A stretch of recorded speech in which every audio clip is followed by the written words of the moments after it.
Welcome to Catalytic Leadership, the podcast designed to help leaders intentionally grow and thrive. Here is your host, author, and leadership and executive coach, Dr. William Attaway. Hey, it's William, and welcome to today's episode of the Catalytic Leadership Podcast. Each week, we tackle a topic related to the field of leadership. My goal is to ensure that you have actionable steps you can take from each episode to grow in your own leadership. Growth doesn't just happen. My goal is to help you become intentional about it. Each week, we spotlight leaders from a variety of fields, organizations, and locations. And my goal is for you to see that leaders can be catalytic no matter where they are or what they lead. I draw inspiration from the stories and journeys of these leaders, and I hear from many of you that you do too. Let's jump into today's interview. I'm thrilled today to have Eric Yaillen on the show. Eric is the founder and creator of the Megafluence Agency, where he empowers small business entrepreneurs, coaches, and consultants with solutions that can support all their marketing and communication efforts with prospects, with customers, throughout their customer journey. From operations management to branding identity, Eric brings his decades of experience in marketing and business to help you overcome the challenges that you're facing. Eric, I'm so excited about our conversation. Welcome to the show. Thanks for having me. I would love for you to share some of your story with our listeners, Eric, particularly around your journey and your development as a leader in the marketing space. How did you get started? Well, I'll have to give credit to Mom. Not going that far back, but my mother was a copywriter. Oh, nice. Before she became a stay-at-home mom. And, I probably started following more in her footsteps than in Dad's. My dad was a microbiologist. And in high school, I really decided that marketing was something I was interested in. And I joined Junior Achievement. Now, in those days, Junior Achievement was a lot different than it is today. I was in Junior Achievement too. I love that. Well, and you're a little younger than me, so it might have been different when you were there. But when I was there, it would be sponsored by a local company, and you would be with them for the entire year. Yeah. And you would start a company, you'd elect officers, you'd create a product, sell it, all the whole 9 yards. Well, the company that sponsored my Junior Achievement company was a local television station. So we didn't produce little widgets and knickknacks. We produced a television show. And I started selling television time. So I had to learn, first of all, how to read the ratings books. Also, most junior achievers, they go door to door and knock on friends and neighbors and get them to buy whatever it is they're selling. I couldn't do that. You go to your next door neighbor. Hey, would you like to buy a 30-second television commercial? So I was immediately thrust into contacting business leaders. Yeah. And you wouldn't go through the normal channels because, an advertising agency is going to be looking at metrics. You don't have a show with any details. It's produced by kids. So you had to go to CEOs to try to get them to, give up some of their money, in essence, kind of like a donation. Yeah. But over the 3 years that I did that, I was the top grossing salesperson in Junior Achievement worldwide. Wow. So immediately I said, okay, let's see where else that this can go. And after I graduated high school, my senior year, I started my own PR firm. And I had, for my very first client, the founder of Manpower International. Oh, my goodness. Now, I wasn't working for Manpower International, but he had created a foundation. And so I ran the PR and all of the marketing for this nonprofit foundation that was trying to find jobs for disadvantaged youth in the city of Milwaukee. So that was just one of the stepping stones. Then I went to college, and every time I would have an opportunity for an internship, I would go after it. And I had some great internships. I was the press secretary for the lieutenant governor of Iowa. I worked for some of my professors at the university I went to. I worked on a campaign with a class called The Philosophy of Terrorism, where I got international coverage with ABC News and US News and World Report. So I was experiencing all of these different facets. And so then I went to graduate school. I was accepted at both University of Maryland and USC. And so I went back to ABC and I said, hey, you have bureaus in both locations. Where will you offer me a job? And by the way, I developed a decent reputation with them because I had contacted them 3 times with story ideas, and all 3 times they covered it. Nice. And so they knew I had at least a news sense, and I knew when to contact them and when not to contact them, which a lot of people don't know when not to contact. And by the way, I was on the receiving end of those press releases, and they end up in the vertical bin. Right. But they offered me a job in Washington, D.C., so I went to the University of Maryland. And so I worked for ABC News at the Washington headquarters for a year. And then I kind of said, you know what, this isn't what I like to do. I don't like to sit around and wait for things to happen. I like to make things happen. Well, I applied for a job. It was a blind ad in the Washington Post for a Washington-based entertainment company seeking a regional marketing director. And lo and behold, I was called in, and I found out then that it was a company called Feld Entertainment, which is Ringling Brothers Circus and Walt Disney's World on Ice at the time. Wow. So immediately I jumped at that opportunity. The pay sucked, but it was an opportunity to be assigned to market and kind of be the guy in charge. And so I did that for 6 years. My territory, my region, ran from Norfolk, Virginia to San Diego, California, and Chicago sandwiched in between. And it was interesting because in smaller markets, you might be there for 2 days and you might have a $20,000 to $30,000 overall marketing budget. And then I go to Chicago and the circus would play there for 4 weeks. Then we'd have a week off and the ice show would play for 2 weeks. And overall, I would be spending over $1 million on marketing. And this was in the 80s. So $1 million went a long, long way. So I did that for a long time. And I went up the ranks. Now, why did I go up the ranks? Well, in 1984, right before I went to graduate school, I went and bought my first computer. So that was right around the time that personal computers were first released. Yeah. My very first computer, it didn't have a hard drive. It had 2 big of those 5 1/4 inch floppy drives. And I had 1 word processing program, WordStar. But I got to know computers a little bit. And then about a year later, I bought my first Macintosh computer. And that was the 2nd generation Mac. And it had a whopping 512K of RAM, no hard drive.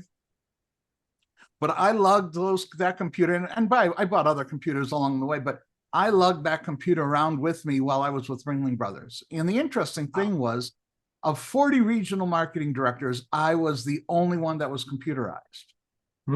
I immediately saw the value of it because we were all assigned markets. I was assigned usually 1 or 2 markets than everybody else. Yet I was able to take 8 to 12 weeks off a year on vacation time because I was more productive than everybody else. Everyone else was pounding their contracts and deals on a typewriter and, using the whiteout or throwing the piece of paper out and having to start all over again. So most of my peers were lucky if they could get 2 days off, let alone a week. And like I said, I was sometimes taking 8 weeks off over the course of a year. So I immediately saw the value of productivity. Oh, and by the way, of all the marketing directors, I was the only one. I had this reputation of being the only one to get all of my reports into management on time. So well done. Unfortunately, there was a downturn in the economy because I was good at what I did and I had performance bonuses that elevated my pay to a level above everybody else. When it's time to do staff cuts for a recession, I was kind of, the accountants looked at my costs and they said, well, he's the most expensive, so let's get rid of him. So I was one of about 20% of the workforce that was laid off. Then I stayed around in the entertainment business a little bit, but eventually ended up with a software company. And that software company, I created the job for myself. They didn't have anyone doing marketing. And I sold their software to the PGA of America. And while with the PGA of America as a client, we developed, for all intents and purposes, their first CRM system for their regional offices. Now, this was in 1991. This was before there was, first of all, it was DOS still. Yeah, sure. And in CRMs, there was no such word at the time.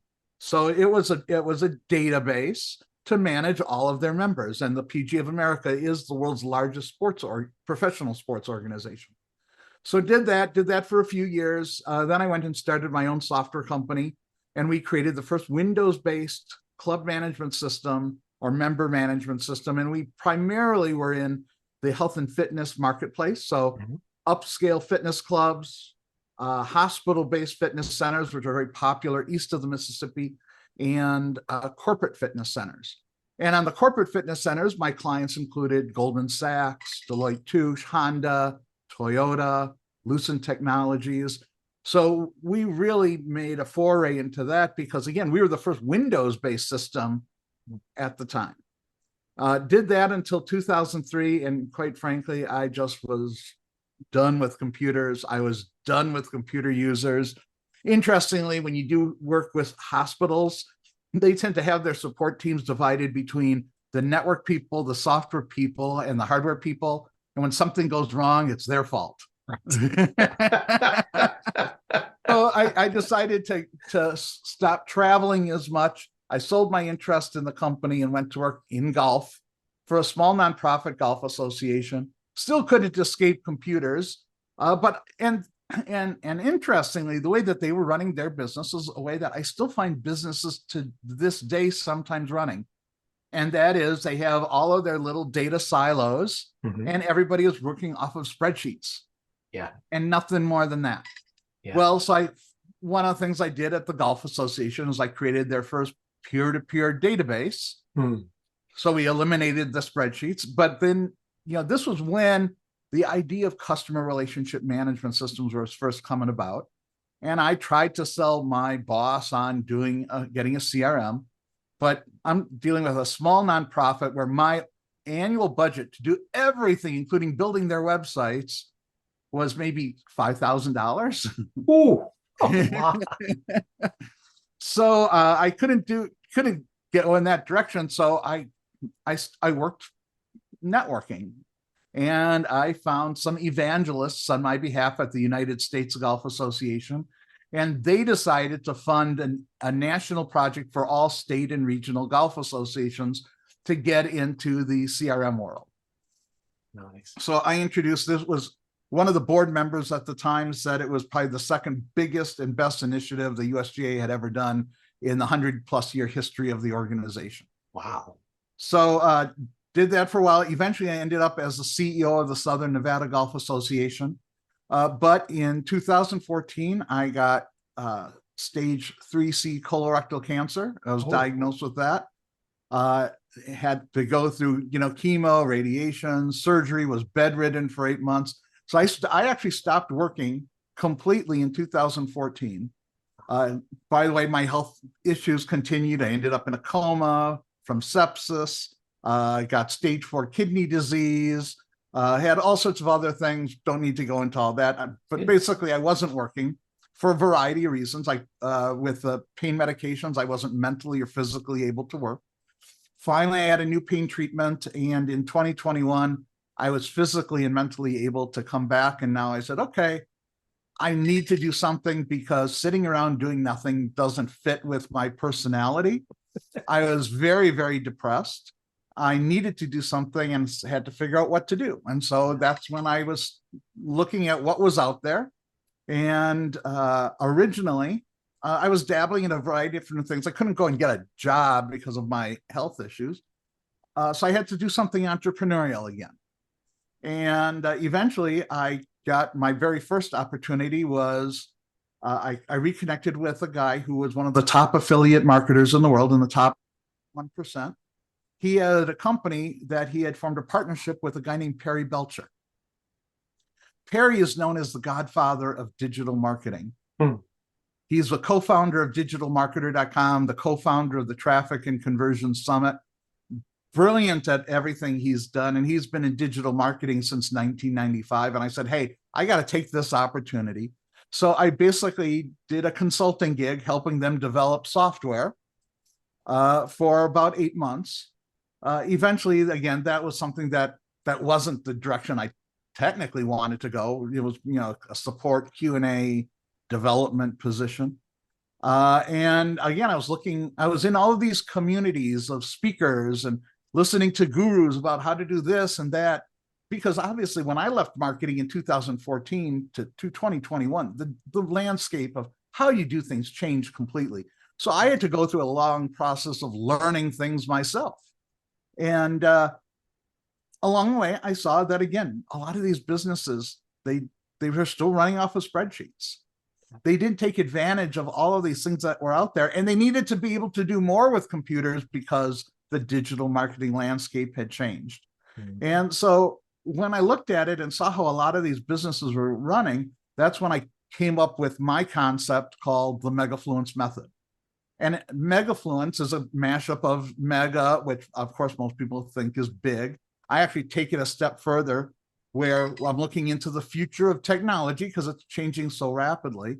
And mega, I look at as the beginning of megaverse, which nice. is the next iteration of metaverse. Yeah. And a megaverse is going to be when there's interoperability between these virtual spaces called metaverses. Nice. So mega meaning big and fluence meaning influence. How do you have big influence? And how do you as a business person achieve market leadership in whatever it is that you're doing? Yeah. And we look around you, look at the local real estate people. There's some people that clearly do it better than others. Yeah. Or the local plumber or the electricians. You can see who are the market leaders and who are the followers and the also knowns. So how do they do it differently? And when I analyzed it, it basically came to 4 basic parts. Number one, meaning the first thing you need to be a market leader is you have to have the right branding and brand strategy. That's the foundation from which everything else emanates. Then the second thing is you need to know who your customer is and how to communicate with them. Third thing, if you're going to grow and scale, you got to get all of the things that you do out of here and into a piece of paper that's called an SOP, or a standard operating procedure, that you can then hire somebody and say, do it this way. Yep. Now, those 3 things have absolutely nothing to do with technology. They're just core, fundamental business needs. But ultimately, in this day and age, if you're going to get to the next level, you need technology. And technology ultimately seemed to be the biggest sticking point with everyone I talk to. And that's because there's a lot out there. There's a lot of confusion. Most people don't know what to look at. They'll follow some particular guru who has an affiliate relationship. So they're going to push one system or another. By the way, I've seen inside of the hood of some of these big gurus. They have no clue how to run their business. It's just luck in many cases. Because you look at the way they have their systems put together and they have no clue as to what they're doing. But that's not always the case. But sometimes, they start down, maybe they started a long time ago. And when they started, there was only 1 or 2 choices. And they put so much time, effort, and money into that one system that even if that system isn't working for them anymore, they don't want to make the change. Yeah. Others say, you know what? I need to grow because there's something new I need, and they are forced into that change, or they finally learn of something better. And so we spend a lot of time now with clients converting them from some of these other systems that aren't serving their needs as well. Mm-hmm. And sometimes, by the way, because I've used all of the systems, I will try and say, look, first of all, they all work. They're all good. I'm not going to say any one of them is bad. I just think that there are some that are better than others, and it's all based on what that particular business needs. And so I'll sit down and we'll explore that. And sometimes I'll say, before you jump in and make a decision, because all too often the decisions are emotional and not objective, I say, whoa. Let's analyze what your business needs are today. let's find out what systems you need to do all of those things, and let them evaluate what's out there so you can make the best objective business decision to take your business out there. And most of the time, it turns out that the system that they want is a system that we now offer. I love that. I love the database piece of that. That you're trying to move them away from the emotional side and just making a decision based on how they feel at any given moment. I often tell my clients emotions are a fantastic part of your life. They're a passenger that you need in your car, but you should never let them drive, because you will end up in a ditch 100% of the time.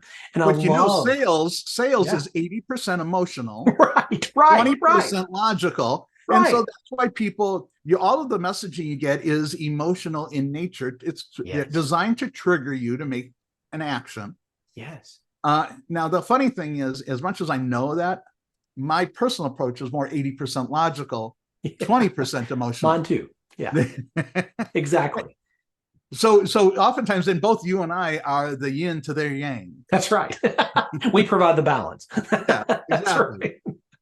So as you're looking at the four pieces of this model that you have created, like, you have a CRM solution that really integrates so many of the components of the tech stack that somebody may be paying way too much for.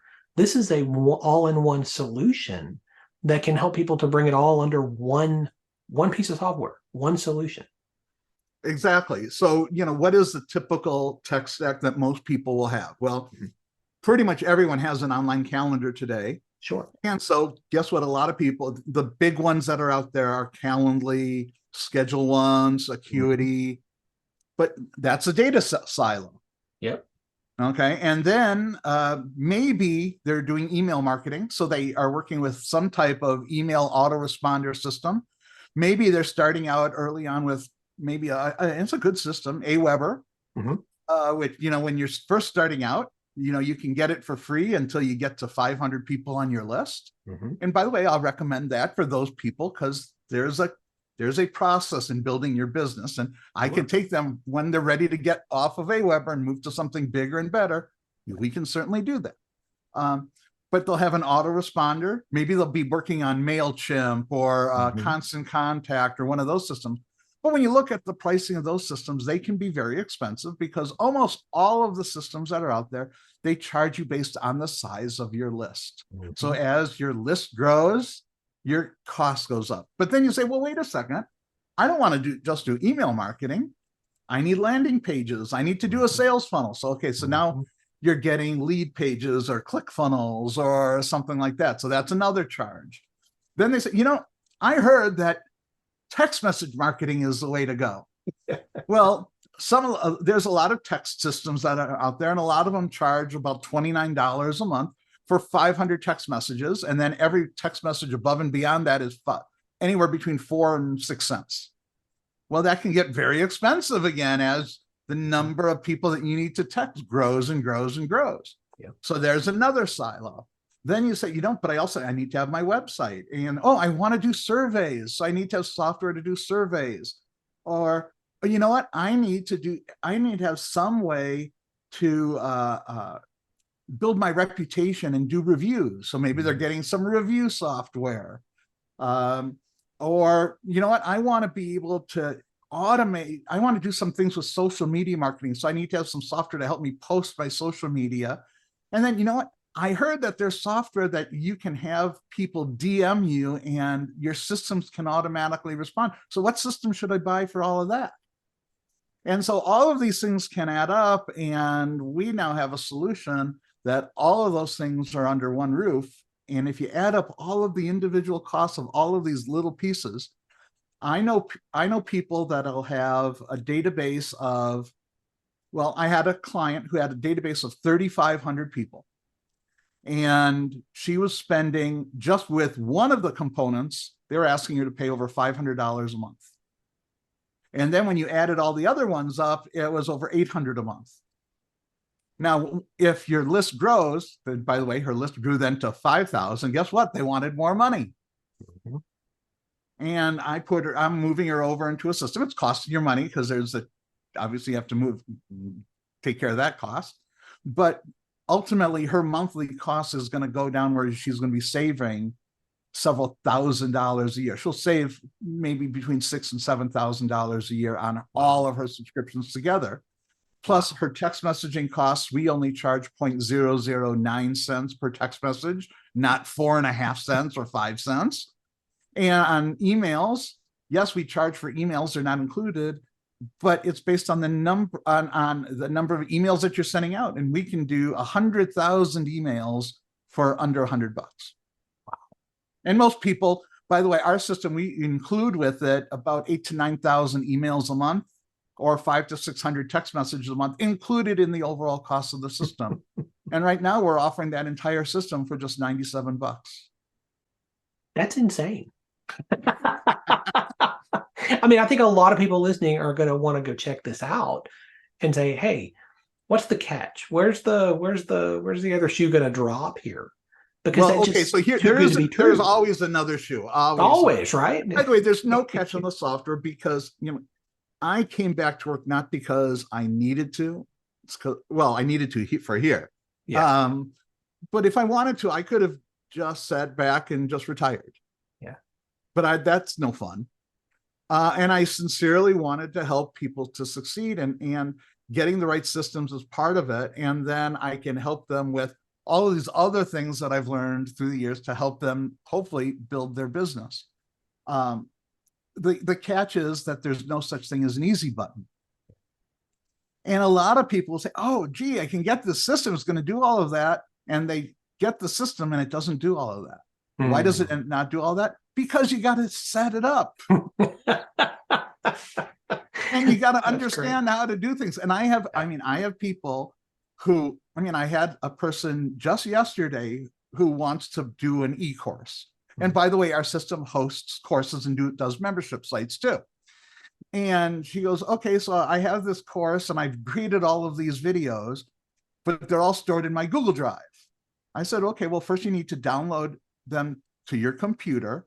Then you need to go into the course system and you have to create your course outline and all of your lessons. So if your lesson number 1 is a welcome lesson, then you need to upload that video to that welcome lesson. And she just said, oh my God, that's so difficult. Like, are you kidding me? It's like I created a video, now it should just magically appear where I want it to appear and it should all work. There's no easy button. I love that. There's no easy button. Yeah. If you want to sell your course, you need to create a sales page for it. Yeah. I'm not, if you want me to create the sales page for it, you're going to have to pay me. Right. Because guess what? $97 a month ain't going to pay for me to do all of that. But the service that you're providing, in a all-in-one type of a solution, if you run a digital business, this covers everything you've listed.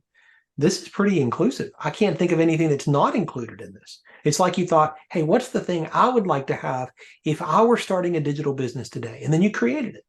Exactly. It's all there for you. And by the way, and it's used by some of the top marketers in their business. In fact, Harry Belcher uses it in his business. Wow. Another guy, well-known marketer, Frank Kern, uses it in his business. Wow. Forbes Riley, the queen of the pitch, she's converting to it right now in her business. Wow.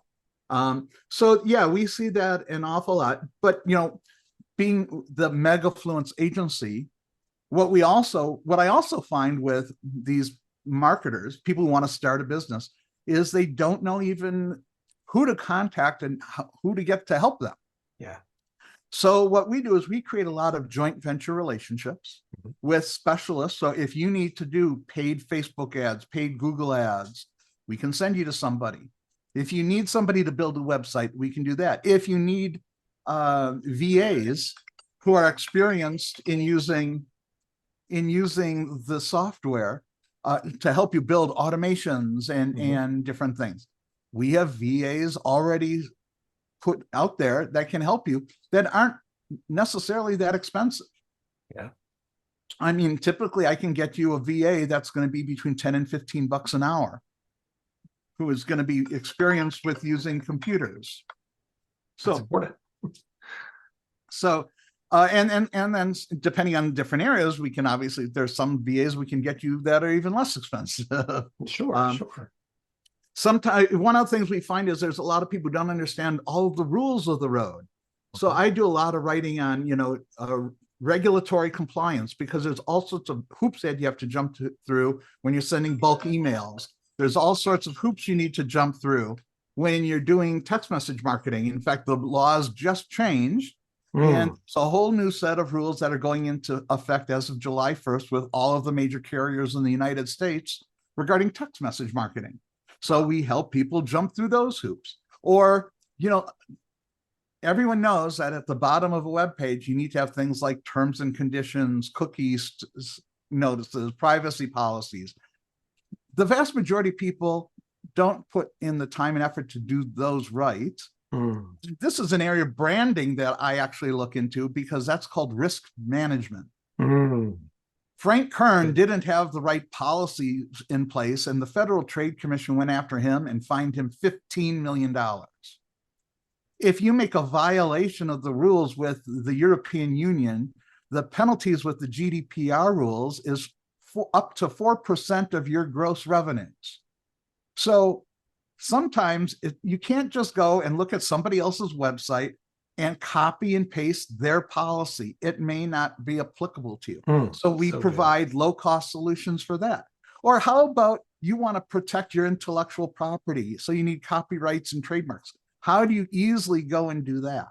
So we have these other services and things in place that we can kind of be that resource. And the way the Megafluence Agency runs is we're kind of like the conductor of the orchestra.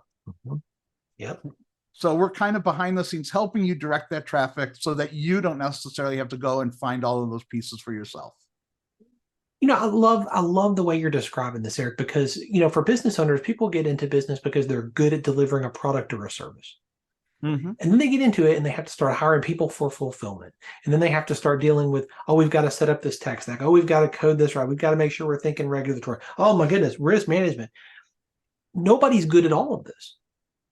No one person is good at all of this. Or they're starting a business because they have a passion about something and they know their thing really, really well. Yes. But they've always been sending emails. They've been sending them for years. I'm sending you an email. Yeah. But guess what? The rules are different when you send the same email to 1,000 people. They don't realize that.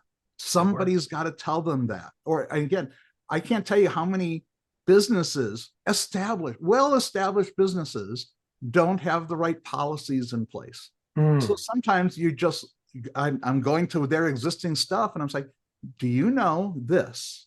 Yeah. Oh my gosh, I didn't know that. I said, did you just copy and paste it from somebody else? Oh yeah, that's exactly what I did. It's like, okay, now it's your choice. It's your business. I'm not going to tell you what you have to do, but just let me tell you what can happen. Yeah. And do you want to protect yourself? How much do you want this to be a business in the future? Just in case. I think you've hit on so many of the common mistakes that people make. And you're trying to address that. You're taking your experience, the insights that you've gleaned, and you're making them available to other people so that they don't have to hit the ditches that you've seen others hit. They can stay between the ditches. And I love that generosity of mindset, that generosity of spirit. And by the way, I'll write about this in blogs. So I'm sharing. It's not like I don't share this information for free all over the place. Yeah. But when you really want to have somebody in depth in your business, right, that's when it costs a little bit more than $97 a month. That's the start. That's the beginning, right? It's part of that foundation of what you need. What are some of the biggest challenges you've had this time around since 21, since starting Megafluence? What are some of the challenges that you have hit that other people may be able to resonate with? I don't necessarily say that I'm having any particular challenges. I have a very specific market that I'm targeting. Yeah. And so far, considering we're a relatively young business, we have some very large and big clients. And quite frankly, our biggest challenge as a company is I haven't had the time to work on our company because I'm working on other people's companies. So I just brought in a new partner, and we're finally addressing our own branding a little bit better, we don't even have the sales page that I put together, I slapped together. Is it what I'm happy with? No. Could it be a lot more professional? Absolutely. But I just needed to slap something together so I could deliver something, because again, I was more focused on everybody else. There you go. So my biggest challenge is now spending a little bit more time focusing on my own business rather than other people's businesses. But again, as far as I'm concerned, my business is always going to take a back seat. Yeah. And I'm getting new clients mostly just through referrals, so I haven't had to even go down the road of building that brand as much, doing all of the organic social media marketing that a lot of other people have to do to build their business. Yeah. And again, I'm helping them do their business more than mine.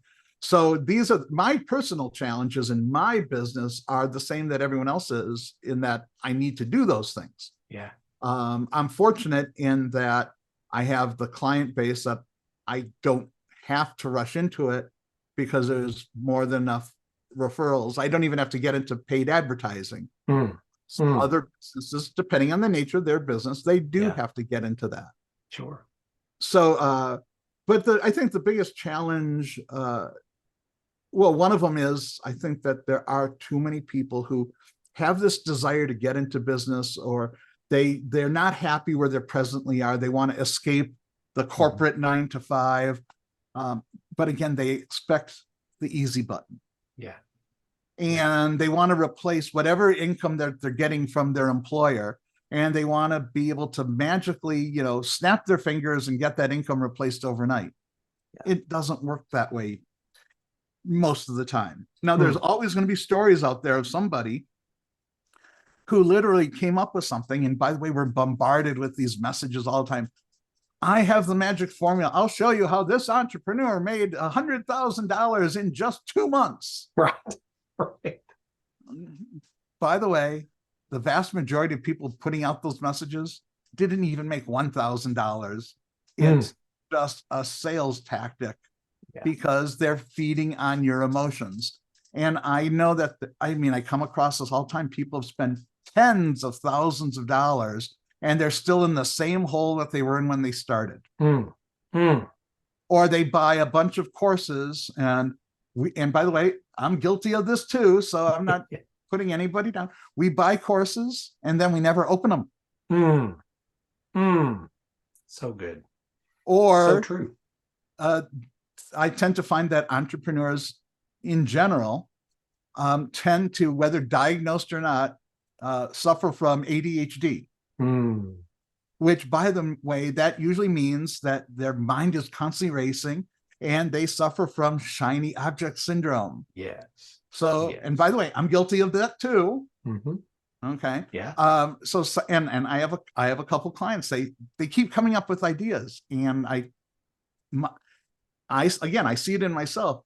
A lot of my time is spent saying, no, write it down, put it aside. But we need to get the first thing done first before we can go to the second thing. Yep.